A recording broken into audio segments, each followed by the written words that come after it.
भारत और दक्षिण अफ्रीका के बीच 2 टेस्ट मैचों की सीरीज जो है वो 26 दिसंबर से शुरू हो रही है। मतलब ये बॉक्सिंग डे टेस्ट मैच होगा। लेकिन इस बॉक्सिंग डे टेस्ट मैच से पहले ही भारत की टेस्ट टीम को 2 झटके लग गए। पहला झटका तो तब लगा जब मोहम्मद शमी जो हैं वो इस सीरीज से बाहर हो गए, अपनी एंकल इंजरी की वजह से, टाइम से रिकवर नहीं कर पाने की वजह। लेकिन अब जो खबर आ रही है वो ये है कि जो भारत के विकेट कीपर हैं ईशान किशन, वो भी इस 2 टेस्ट मैच की सीरीज का हिस्सा नहीं होंगे। तो ईशान किशन ने क्यों इस सीरीज से अपना नाम जो है वो वापस लिया है, आज आपको बताऊंगा। और साथ ही आपको यह बताऊंगा कि उनके हट जाने के बाद किन्हें टीम में शामिल किया गया है और अब भारत की प्लेइंग 11 में एज ए विकेट कीपर किसे मौका मिल सकता है। लेकिन पहले बता दूं कि आप देख रहे हैं न्यूज बाइस्कोप और मैं हूं राकेश रंजन।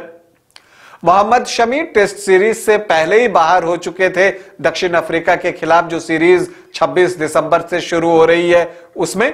और अब जो है Indian wicketkeeper batter Ishan Kishan जो है वो भी टेस्ट सीरीज से बाहर हो गए। कहा यह जा रहा है कि उन्होंने बीसीसीआई को एक रिक्वेस्ट दिया था कि वो इस टेस्ट सीरीज में शामिल नहीं होना चाहते हैं और वजह जो है उन्होंने बताई है वो उनकी पर्सनल वजह है और बीसीसीआई ने उनकी पर्सनल वजह को सार्वजनिक नहीं किया है।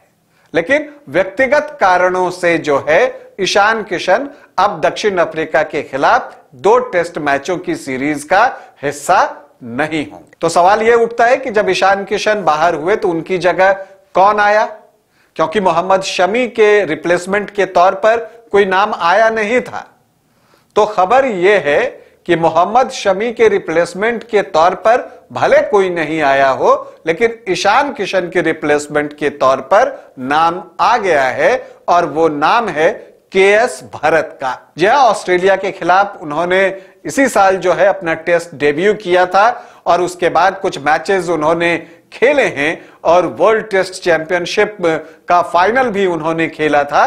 तो अब जो है उन्हें दक्षिण अफ्रीका के खिलाफ 2 टेस्ट मैचों की सीरीज के लिए भारतीय टेस्ट टीम में शामिल कर लिया गया। अब जब केएस भरत टीम से जुड़ गए हैं तो एक सवाल यह भी उठता है कि जो टेस्ट सीरीज होगी उसमें भारत के लिए टेस्ट मैचों में विकेट कीपिंग कौन करेगा।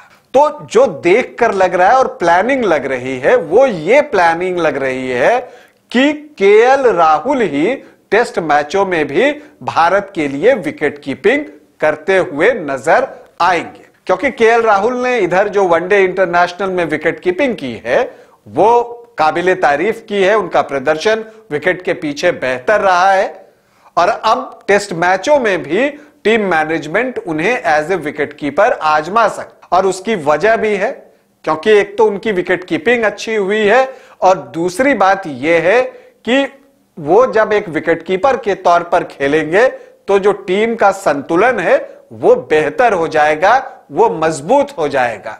उस परिस्थिति में आप केएल राहुल के साथ साथ श्रेयस अय्यर को भी टीम में एकोमोडेट कर सकेंगे। अगर कोई एक विकेट कीपर खेलता है, मान लीजिए केएस भरत टीम में शामिल किए जाते हैं, तो वैसी परिस्थिति में केएल राहुल और श्रेयस अय्यर में से किसी एक को ही प्लेइंग 11 में शामिल किया जा सकता है।